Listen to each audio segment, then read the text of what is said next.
Thanksgiving dinner, my grandmother asked me, what the heck is this Bitcoin stuff anyway, right? And I said to her, do you remember when Visa cards first came out? You were used to paying with cash or with a check, and then a Visa came out. It was this weird payment system that you didn't understand. And she said, yeah, I remember that. I said, well, Bitcoin is just the next evolution of another payment system. Brace yourself, Nakamoto was the foundation. What up guys, Nakamoto Crypto here, and today, as you all know, the US Commodities Futures and Commission, the CFTC, in conjunction with the FBI, have charged BitMEX, a cryptocurrency exchange, with failure to prevent money laundering, as well as illicit derivatives trading platform.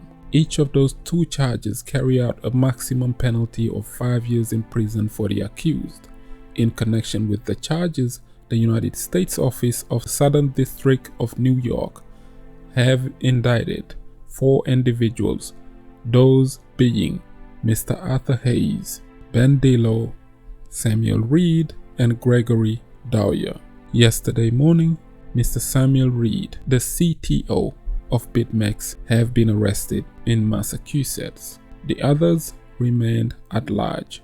However, US authorities believe that both Hayes and Dillo are in Hong Kong, whereas Dawyer could be in Australia or in Bermuda. Speaking on the case, FBI Assistant Director William F. Swaney Jr. gave a sketching account on what investigators turned up. Swaney Jr. said that the accused had willfully violated the Bank Secrecy Act and evaded US anti-money laundering requirements.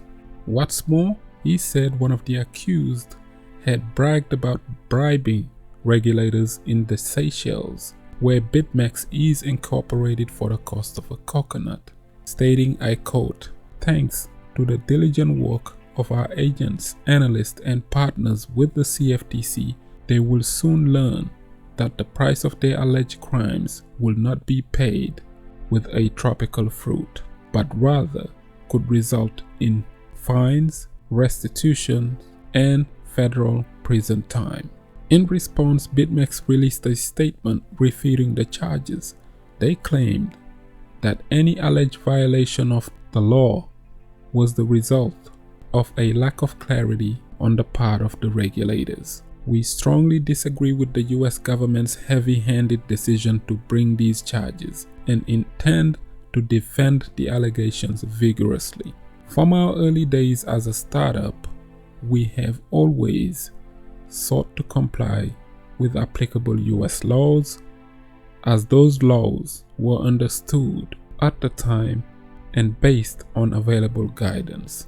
BitMEX is still open for trading. The firm also sought to assure users by stating that all deposits are safe. However, today has seen BitMEX users clamoring to withdraw their funds so far. Outflows from the exchange are close to 25,000 Bitcoin. Philip Gradwell stated on Twitter that 24,577 Bitcoin has now been withdrawn from BitMEX, 65% of the exchanges, with the remainder to unhosted wallets. Total inflows to exchanges averaged 65k Bitcoins this last week, so BitMEX withdrawals are adding 25% more liquidity already, and more will come with the 8 p.m. UTC withdrawal.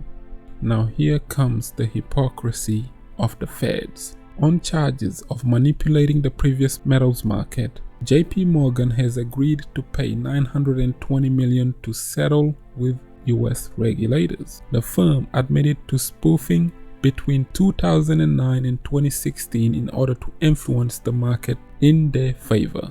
Rather than systemic corruption, Daniel Pinto, the bank's CEO, put this down to the action of individual traders who have since moved on. The conduct of the individuals referenced in today's resolution is unacceptable. They are no longer with the firm. As pointed out by YouTuber The Crypto Lark, the crimes of JP Morgan did not result in prison time for CEO Jamie Dimon. This, he believes, is an example of bias towards the big bank. CryptoLark stated on Twitter 2 days ago, "Remember when JP Morgan was caught rigging gold markets for 8 years and their own CEO did not go to jail? Yeah, but let's throw the book at BitMEX because something hashtag Bitcoin." The JP Morgan spoofing came off the back of last month's US government leak, and the firm was also accused of money laundering. According to the BBC, a custodian of big banks washed $2 trillion of dirty money from the proceeds of drugs, terrorism, and corruption. This continued to happen even after being warned by US officials. The list of banks involved includes JP Morgan, HSBC, Standard Chartered, Deutsche Bank, and Bank of New York Mellon.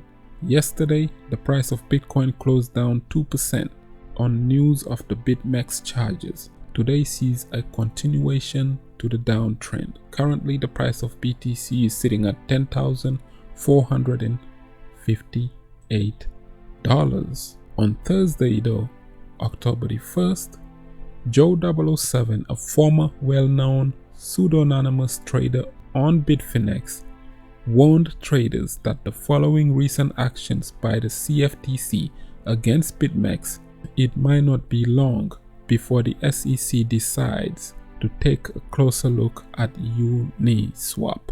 On September 16, the team behind the decentralized automated market maker AMM protocol Uniswap published a blog post that it launched its governance token Uni contract addresses there, and that 60% of the Uni Genesis supply is allocated to Uniswap community members, a quarter of which 15% of the total supply has already been distributed by past users. As a result of Uniswap's airdrop, anyone who had ever used Uniswap in the past could claim 400 Uni, worth around $1,200 at the time of the announcement. 400 Uni are claimable by each addresses that has ever called Uniswap V1 or V2 contracts. This includes 12,000 addresses that had only ever submitted failed transactions. Well, one person who doesn't think that Uniswap airdrop was a kosher is Joe 007, who tweeted on the same day that the CFTC announced its enforcement action against BitMEX that it might not be long before the US Securities Exchange Commission, the SEC, decides to investigate the legality of Uniswap's airdrops, since this could be seen as an illegal offering of an unregistered security. There you have it. Question of the day: do you think that the SEC will be coming after DeFi after the CFTC came after BitMEX? And on that click, if you like the content, please don't forget to leave a like, share, subscribe for some daily crypto updates. I have been Mr. Nakamoto Crypto, and I'm out. Bitcoin under $8,000. Buy it. Bitcoin under $5,000. Buy it. Bitcoin over $10,000. Buy it. Bitcoin is over $20,000. Buy it. Bitcoin under $8,000. Buy it. Bitcoin under $5,000. Buy it. Bitcoin is over $10,000. Buy it. Bitcoin is over $20,000. Buy it. Best performing asset in the last 10 years. True. Look into crypto, we need volunteers. No need to tiptoe, it won't disappear. Do your research, history made it clear.